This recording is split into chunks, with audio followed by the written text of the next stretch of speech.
इंसान एवी जिंदगी जीवे ने आ दुनियानी अंदर કે મર્યા પછી લોકો એને યાદ કરે, પોતાની સારી યાદ મૂકીને આ દુનિયાથી જાય.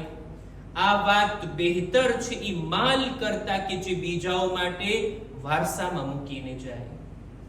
જેટલો માલ આપણે કમાવ્યા હશું, આપણા મરવા પછી થોડો આપણો છે, એ થઈ જશે આપણા વારસદારોનો. આપણે ચાહીએ કે ના ચાહીએ આપણો માલ જાય છે આપણા વારસદારો સુધી.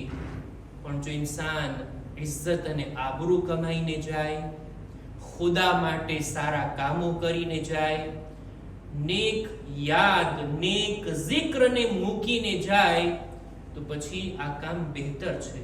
એટલે જ ઇન્સાનને દુનિયામાં જો માલ નસીબ નાખ્યો હોય ને, ઇન્સાન પાસે દુનિયાની એટલી દૌલત ના હોય ને, તો એ ઇન્સાનને જોઈએ કે કોશિશ કરે પાક અને પવિત્ર જિંદગી જીવે, ઇખલાસની સાથે ખુદાની ઇબાદત અને મખલૂકની ખિદમત કરીને આ દુનિયાથી જાય ત્યારે લોકો એને યાદ કરે, સારા કામો વડે, સારા અખલાક વડે, સારી નેકીઓ વડે લોકો એનો જિક્ર કરે. અને આ એક બહુ સારી વાત કહેવાય.